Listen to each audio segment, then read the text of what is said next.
Thank you, Mr. Speaker. And distinguished colleagues, my amendment to House Bill 4120 simply asks for one reasonable consideration for working men and women, not unlike the very thoughtful and generous accommodations that were given to businesses to whom this bill affects. Allow me to offer some context for you so you can understand what we did for businesses in HB 4120. In the current system, at the end of a long process, an employer would be on the hook for an employee's debt from a creditor, and they would have to respond to a writ of garnishment within 14 days.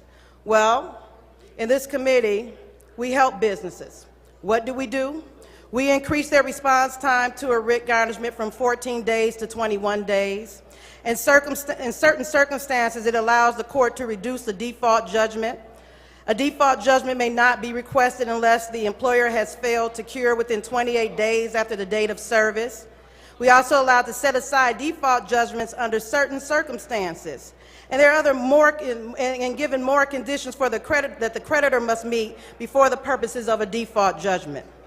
This amendment asks that we give workers a fraction of that consideration that we gave to businesses. It simply asks that an employer give the employee notice of 1 pay period or 10 business days, whichever is greater, before garnishment. That's all. Why is this important?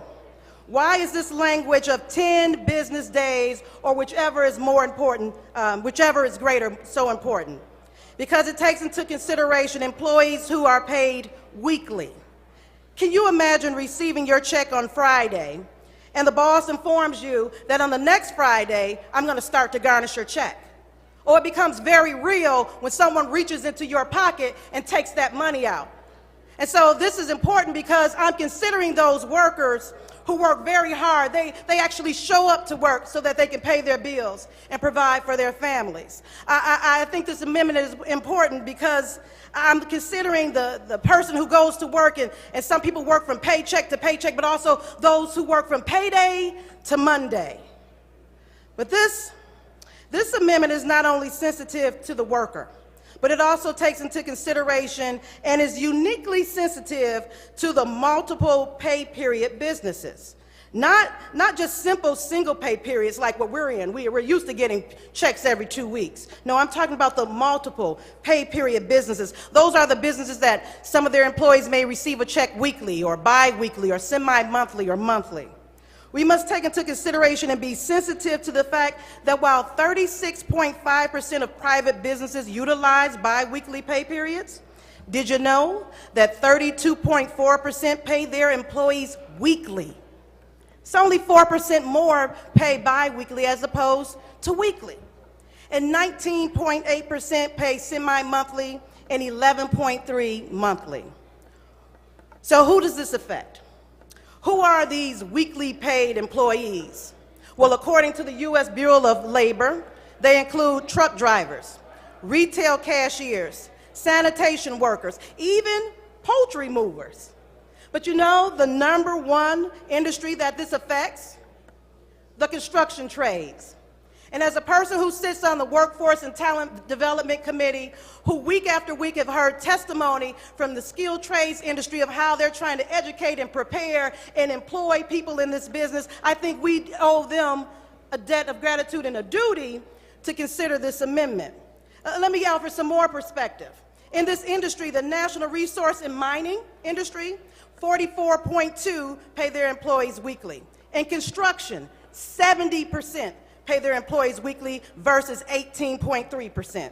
In manufacturing, 50.8% of the employees are paid weekly versus 35.9% that's paid bi-weekly.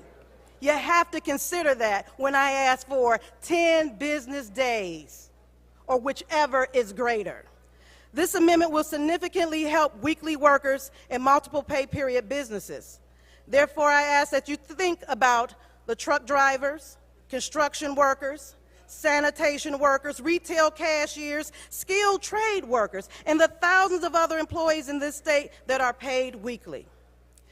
If we are willing to extend the time for the employer by 3 times the original mandate, can't we make this simple yet important accommodation for workers?